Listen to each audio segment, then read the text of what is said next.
did I say again? Oh yeah. What's up, party people? What's up, party people? Hey. Today we're in the car again because the car's cool, right? Like, Yes, yeah. this is kind of cozy. Yes. This is kind of fun concept. Yes. Very good idea, Jara.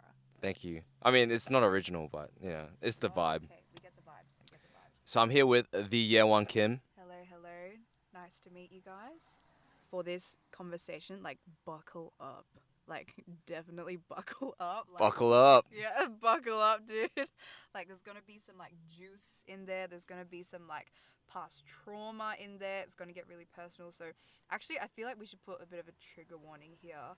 Like, yeah, it's gonna go that deep. It's gonna be that type of conversation. So, I feel like if you have any triggers, like, very, very serious triggers, I feel like just be careful and just be cautious with this one.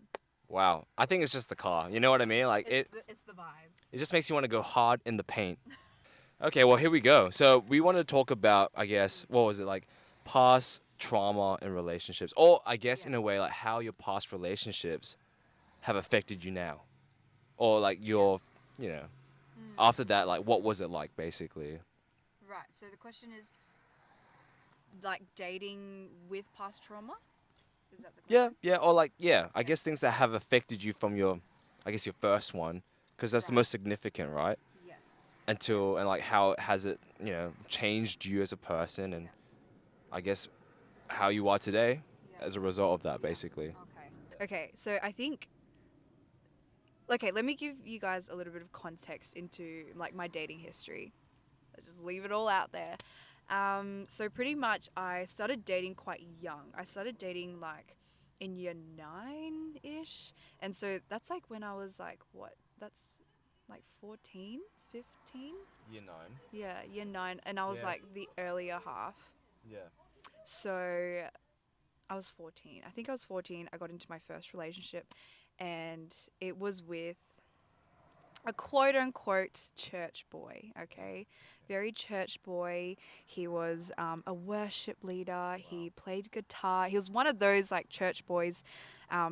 Very stereotypical, unfortunately. Um, and yeah, so I got into this relationship, and I obviously didn't know how to date. I didn't know what dating was. It was more like a puppy love, I think.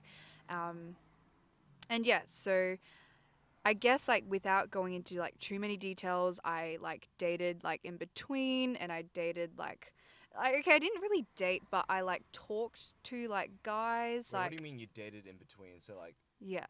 So okay, that was when I started dating, and then I dated, like, 2 other guys before my current relationship now.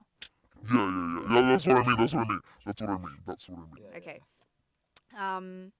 But yeah, like, I guess, like, without, like, getting too personal, within that time frame of when I started dating, pretty much, like, oh, I hate saying this word because I'm still so uncomfortable with the word. Find a different word to say. Wait, what are you trying to say? Give us a minute. Yes, Inappropriately. I was touched very inappropriately. And this is when I was still very young. I'm not claiming that this Still 14, was. right? Yeah. So I'm not claiming that this was any of those people that I was in a relationship, by the way.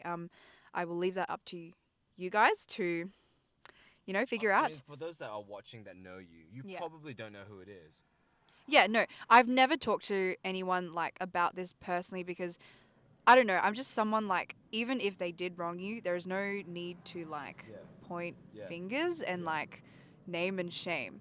So So year 1 stands. Don't go and go yes. out there and investigate or anything like that. Okay, you're No, not gonna find please, anything. just respect. Please respect this. Like, I don't know. Like, I'm sharing this out of, I guess, like, I don't know. Like, I want to, like, shed light, I guess. So Yeah. please don't go and investigate. But yes, in this time frame, I was, I guess, like, dealt with in a really bad way. If that's, like, let's not. Okay, I just don't want to say the word. But you guys get the picture. And in that moment, I was actually a really sheltered kid. So I didn't actually know what happened. I was, like, so confused. I, like, knew what happened, but I didn't understand, like, the gravity and the weight of what had happened to me in that moment. And so I just sort of continued to live on. Like, it didn't actually hit me what happened and the weight of everything until actually like years later. Because I think I didn't actually have time to process when I was that young what had happened. So I actually kept that to myself for like 6 years. Dude. Yeah, I kept it to myself for 6 years because I was too ashamed to tell anyone about it because I thought I had done something wrong. Right. Yeah. And so how did that affect my like dating life? Severely. Severely. I think no matter how much I guess like I tried to trust men, it was really hard. Like I know I'm always like saying, "Oh, Gotta hate men. Gotta hate men. But okay, I love certain men. Okay, I love She likes certain her man. I like her my I like my man. I like my mans Yeah. and I like my friends that are men, okay? But yeah, it was just really hard to like I guess respect people, like just respect men in general. Yeah, and trust them. Especially when it came to like being cozy, you know. Mm-hmm. Yeah, so like I guess the word is like I was very insecurely attached to people, if that makes sense. Yeah. So I don't know. I think in my head, at the back of my head, no matter how many times I would try to reassure myself and got reassured from like people, from partners, like I would always think I'm alone, and I would always think that like there's no one to tell, there's no one to share this with, and at the end of the day I only have myself, because I think in that moment and when it happened, that's what I learned, that I only have myself. And yeah, so it really did affect like the trajectory of like my dating life, and like I guess like it was a past trauma that I held on to until honestly when I started dating Nick. Um, Shout out Nick. Shout out to my mans. But yeah, like even like when Nick and I started dating, it was different. Like I had to approach it because it wasn't something that I saw coming, nor was it something that he saw coming. Um, it was like one of those cliche like, oh, I just wasn't like looking around, and then like he just popped up out of nowhere. That actually happened to me. I hate that, but it did happen to me, and thank the Lord that happened to me. Okay. Thank you Jesus. Thank you Jesus. But yeah, like I remember, like I guess like because I had all these things, and in between um, that moment and dating Nick, obviously other things happened where there was like, there was a lot of unforgiveness because of, I guess, lots of different reasons that I don't want to get into because a lot of people know them. Um, and yeah, and so I was, when I first started dating Nick, I was still very insecurely attached. So I wouldn't like, I would trust him as a person, but I wouldn't trust him in like the deeper things. Like I wouldn't trust him with like my vulnerable sides. And there's like people walking right there, and I don't know what to do. You get used I'm just to going it. to I mean, look at actually, you. I'm not used to it yet. I mean, Yeah. Okay. You know what? Never mind. Continue. um, yeah. Like I remember, like when we started dating, obviously you're trying to figure out, okay, how does this person respond to certain things? How does this person, like, what do they like? What do they not like? What are their mannerisms like? I guess in that I had a really hard time, I guess, like processing, because I think my responses were so out of a place of insecurity and out of a place of like mistrust that I had to actually really rewire, okay, this, I can't actually dump all of this and put this on Nick because Yeah. that's unfair. yeah. Yeah. I remember I would have days where like Nick would say something like really normal. Like I don't even know what he would say. Like the tone of his voice would change, like, and I don't even think he meant it like in the way that I think, but because I'm so used to like, okay, the tone of his voice changed, I'm just going to Just in case. oh, Just lock the okay. door, guys. Okay. Okay, now I'm scared. Okay. But yeah, there's just like little things would like really set me off in like a really bad way. I would like, it was at a point where it was so bad that I was panicking so much that I was in like fetal position. Like like stuck, just like not knowing what to do with myself because I think I was just like scared of the outcome or like the outcome that I was used to, and I was just scared of getting hurt. But I remember like with Nick, I like almost had to force myself to give him the benefit of the doubt every single time. And there was never a time that he like I till this day, like after almost 2 years of dating, like there's never been a time where he's said something to actually intentionally set me off that way, if that makes sense. Yeah, so it was a lot of rewiring, it was a lot of relearning. And so the question of like, can you date while you're still healing? I think it's yes. But I also think it's hard. Like, I think you have to go into that relationship thinking the best of them. Like, you have to keep giving the best of, or thinking the best of them. And you also have to, I guess, like, realize, like, you have a lot of things that you need to rewire and you need to, I guess, relook at because the things that will set you off is like quite minute. It's like very small things actually. Um, but yeah, I think it's possible. Like I guess that's a bit of a rundown on like context for the questions. But yeah, I think it's possible. I think you just have to communicate where you're at with your partner, and your partner also has to know how to respond to you. Wow. That was a very long answer. Yeah. Back to you, Jara. All right. Wow. Thank you for sharing. Thank you for your vulnerability and sharing because we don't know who's gonna be watching this. You know, it's past the point now where it's just my mum watching this. So, and our mum, sorry, Ethan, Nick's. You know, they were there. Okay, so with trauma and all that, what are your, let's say, top 3 tips, Yeah. or that has helped you that might help someone else that's watching, Okay. listening? I think the first one is like, um, stand down. Stand down. What I mean by that is if you have chosen to let this person into your life in that sort of aspect, like say in a romantic relationship, you have to stand down. I feel like when you are still healing and you come from like trauma, there's still like a lot of like defense mechanisms that you have in place that'll like fight or flight sort of thing that are just ready to go, right? So I think the first thing I would say is just stand down. Like your person is not out to get you. Your person is not okay. Let's hope. Let's hope your person's not there to hurt you.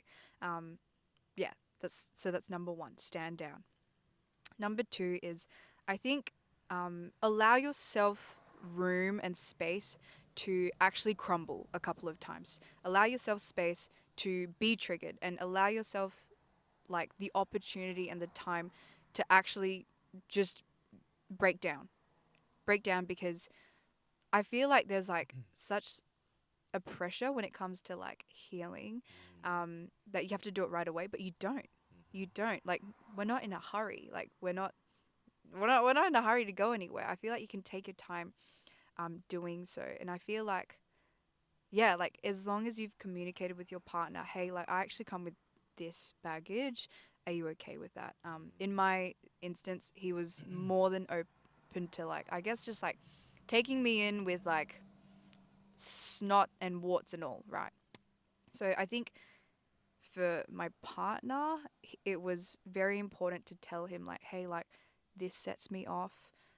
When you hold me here, it sets me off because of this.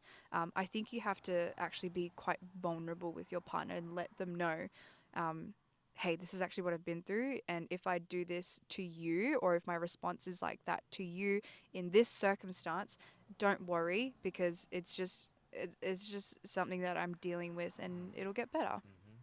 And I guess like the third one is have an open mind, but also let the person know when something has set you off, even if it's unfair. Even if it's unfair to them. Like I remember Nick said something that was completely normal, like, but it set me off for some reason, and it set me off into like a very big spiral. And I was so hesitant to let him know, um, because I felt so guilty because he hadn't actually done anything and it had caused me to be in this sort of bad state. And so I felt so guilty telling him, by the way, what you did this to me. Because I feel like if my actions did that to someone else, I would feel so crap. I would feel so bad. And so I was actually really reluctant to tell him a lot of the times when I would get set off.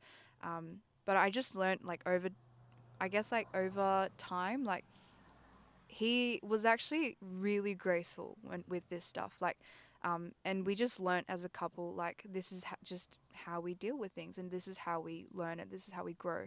And yeah, and I think that came with like his base understanding of where I came from. So, yeah, like tell your partner and communicate to them, I guess, in a proper way when you've calmed down and you can, I guess, recollect your thoughts without the heightened emotions of things. Communicate what you went through and what your response was, because I feel like they have a right to know. Like if they don't know, they will never know, right? They will never know. Like they're not out here reading your mind. And they want to help you. Exactly. Like okay, honestly, there are a lot of times where I wish Nick just read my mind. You know, he should just know. Well, we don't read minds. I know, but we just wish you guys would know sometimes. I guess we do too, in a sense. Yeah, but I know. I learned that the hard way. Like they would never know if you don't tell them. Yeah. So Yeah. basically, point 3 is help them help you. Yeah. Yeah. Help them help you. Like, I think just break down that stigma of feeling guilty and feeling bad for being this whole broken person while they are so much less broken than you. Yeah. Yeah. Yeah, nice. Those are my 3 tips. Hopefully it helps. Very good. It was kind of interesting that you mentioned like the like the distrust and stuff, which is natural. Yeah. But I was thinking like, man, there's no way you could go on a dating app, no. right? There's no way you could, Absolutely no. because it's like, well, you don't really have a reason to trust them in the first place, you know. Which actually brings me to a question I actually wanted to ask you. Now I remember, I think early days when you just started dating Nick, and like I was going through like that whole phase where I was reading like the 1% Men and stuff like that. Do you remember that? remember that. And I talked about how like you gotta line them up, and like I mean my wording was terrible. You know, I made it sound like I was like a playboy, which is I'm not though. I'm not. I'm a wholesome Christian boy.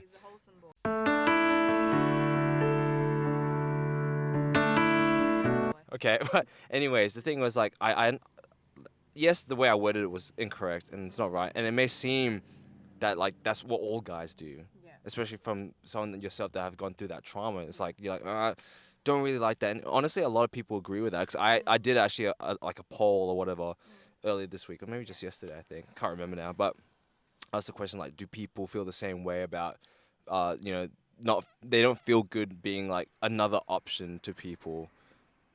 Because when you're in a dating app, like you can't put all your eggs in one basket, right? That's pretty much how you play the game in dating apps, and a lot of people don't like that, and especially Christians, like they don't go into dating apps because that's just bad stigma, right? Yeah. It's like a last resort thing. So, anyways, yes. What was your stance on that, and what is your stance on it now, if it has changed? And then I'll put my thoughts into it. Right. Okay, so the question is like, what is my stance on like dating apps, right? Like dating, yeah, like that concept Just of like being dating an apps in option general. and like just. Oh, okay, okay. I mean, after Right, we right. spoke about all that, I thought we just lead into the Right. Right. Okay, okay. No. Good segue. Good segue. I don't know. Maybe I'm just a very like traditionalist when it comes to dating. I like the idea and the principle that it's just one at a time.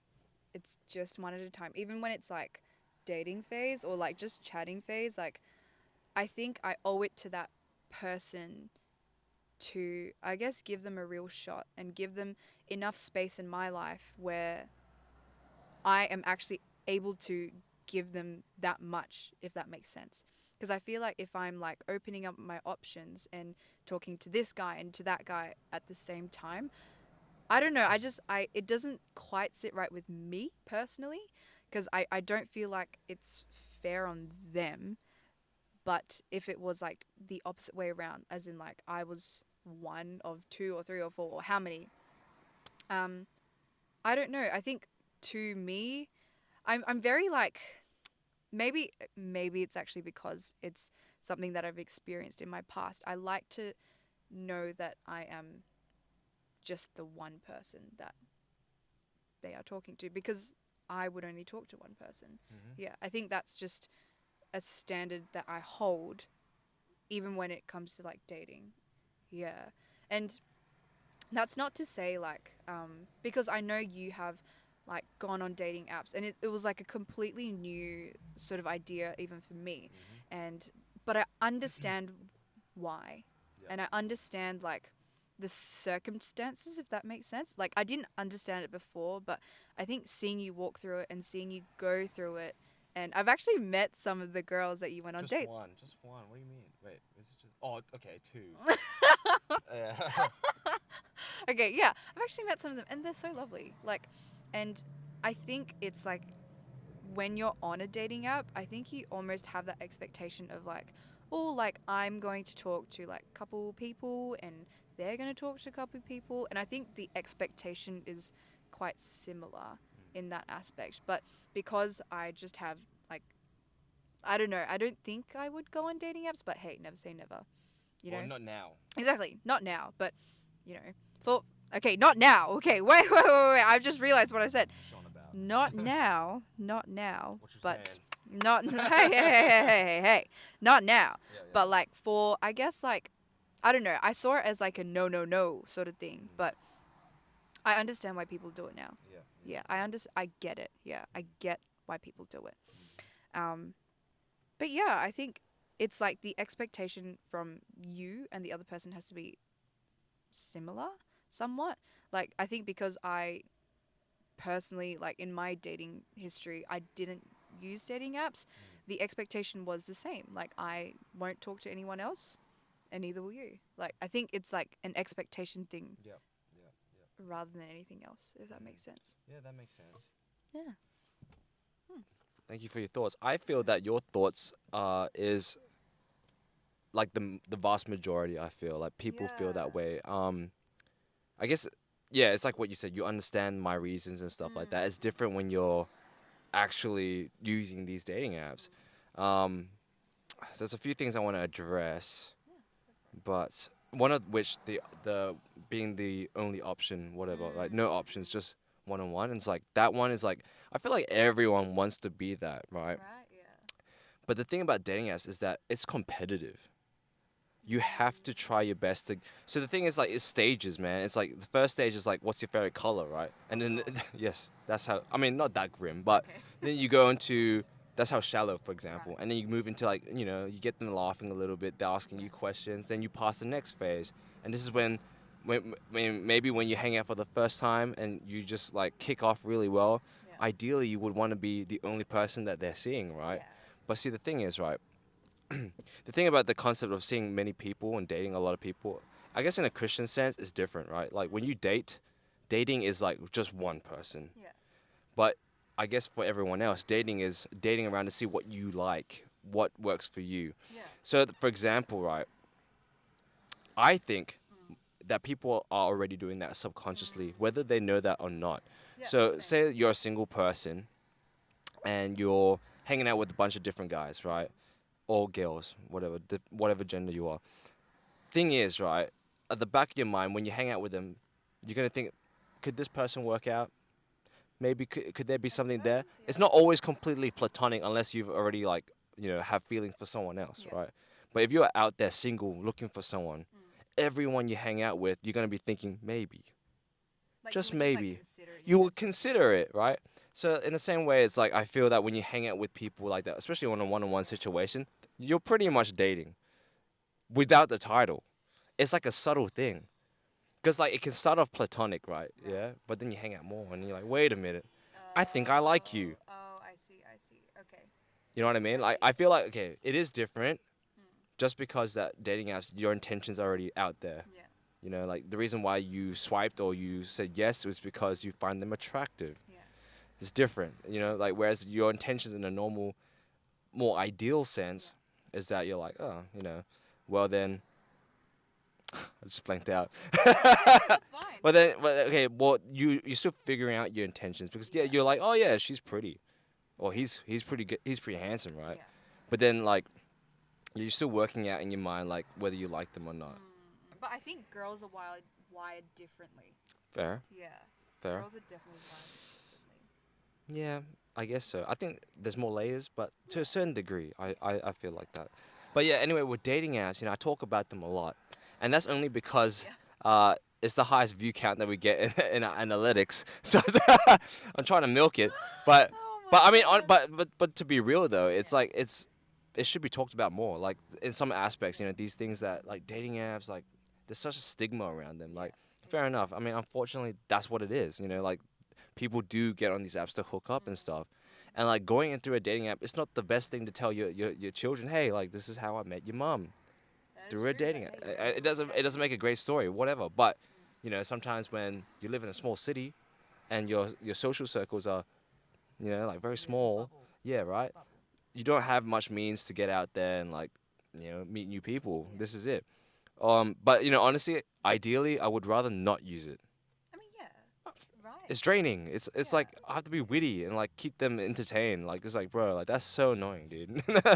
But yeah, Oh god. Okay. but yeah, that's what I wanted to say about that point about talking to multiple people. I feel like that's something that you disagreed with in the beginning. And I get where you're coming from, but hopefully my reasoning kind of makes sense. I'm not trying to justify it, No, no, no. but it's like I'm trying to bring the similarities. Yeah, yeah, yeah. I think like I'm definitely not like against it. Like I understand why you would like because I feel like some people don't actually know what they're looking for in a partner. So I think it's actually okay to like make your intentions clear and say, "Hey, I'm actually looking," but also just like make it clear that I'm looking but I don't know what I want yet and I'm just trying to figure it out. I think that's actually completely fine as long as your expectations and your intentions are clear. Mm. Wow, that was good. Nice. Thank Well, you. I have one last question. Yes. I think we've covered quite a lot. Like it's Mm. like first heavy and then it went to like and then I Mm. don't know. This might be heavy again. I don't That's know. fine. I mean, Yewon did have that disclaimer at the start. So Yeah. so being in a relationship, right? Yeah. Like with people being single as it is, they struggle with and stuff like that, or like just sexual impurity in general, like Yeah. premarital, whatever, right? As a single Mm. person. But as a couple, we all know that going into that, some people would hope that that would change. Like, oh, now I'm with someone, I'm not gonna be watching porn anymore. I'm not gonna be like this and that. What I'm trying to get at is that I think with couples that have gone like through 7 years, like 5 years, 3 years, even 3 years maybe, there's no way that you. I mean, I feel kind of terrible claiming this on people, Yeah. but I find it hard to believe that they haven't gone through any like sexual adversity in a sense, like like fighting with lust, I guess. Well, I mean, would you call it lust though? Anyway, that's a different question. But Yeah. do you know what I mean? Like, how do Right. you in a relationship like Yeah. that? Because I would want to know for myself, like how the hell am I gonna like cope with this with a partner? Like that. You know how they say it, right? Next thing you know, your clothes are off and that's it. That's all she wrote. You know what I mean? Like, That's it. so it's that quick. So like, what do you do, and what have you heard that helps you in that? And what are your thoughts in general? Okay, I think the first thing is I think when you think of like lust and and being like sexual with your partner before like anything else, it's yes, it's a sin, like according to like the Christian faith, right? But I don't know why it's held to such a more like sinful act compared to like lying, when sin has the same weight. All sin is the same, right? But then we have this, I guess, like great shame when it comes to this stuff. And I actually think that's part of why it's so hard to actually, yeah, because it's so hidden. It's so like in the dark and people don't want to talk about it because it's shameful. Um, but yeah, I'm actually glad that like in the church we're actually like openly talking about this stuff because I feel like the more you hide it away and the more like you stop talking about it and you just like try to protect like people from the idea of it, people are just going to sin anyway. Like, why wouldn't you just talk about it? Like, I just want to, I think, like, break the stigma that that is more sinful than anything else. Like, I genuinely think it should be more talked about because I think okay, it's a little bit sad, I guess, but I don't actually know anyone that has been, I guess, in a long term relationship or like in just like a relationship that I know even in church, like I will say this, like even in church, that has, I guess, just stayed pure, if that makes sense, even before marriage. Like, I think it's a very, like, I understand from, like, let's say, like, an unbeliever's standpoint, right? Like, let's say you're not in the church and you don't actually believe in this stuff, which is fine. I think you would be like, oh my God, like, oh my God. But I'm like, at the same time, we go to church because we're the most broken people, right? Because, right? So I feel like I just want to, like, put that out there as, like, a blanket statement that, like, just because you're in the church doesn't mean you shouldn't struggle with this stuff. Yeah, and I feel like people should actually talk about it. I think personally, I think because of what I shared and everything, because that was like taken from me in a sense, like I think I like subconsciously, and it wasn't explained to me when it was taken from me. So like I never had the sex talk. I never had like, my parents never sat me down and like, oh, like, do you know what sex is? Like, da da da da da. I never got that. And I don't think I actually ever explored it, or I wasn't interested enough at that point. So yeah, I think I was at like I was very obviously protected and sheltered. So hang on, mind blank. What was I going to say? Crickets, crickets. What was I going to say? Okay, got it back again. I think after that happened, I sort of, that instance actually taught me what intimacy was. So my first learning of intimacy was it's supposed to be degrading. It's supposed to be like, it's supposed to hurt me, and it's supposed to, yeah, like I think I just got the wrong, I guess, like first meaning of what it means to be intimate with someone, which is so wrong, right? Because God created sex, and sex is meant to be good, but with your partner. Yeah, but with your partner. But with your partner. But if it, Say with hey, me now. hey, No with sex your before partner. marriage. Exactly, exactly. But if you have, like, we ain't judging them. Look, like, who am I to judge? Who am I to judge, right? So I think because of that instance, I didn't actually think intimacy and sex was sacred when it is, right? It's supposed to be held sacred, and I didn't understand the concept of sex is before marriage because God is actually trying to protect you.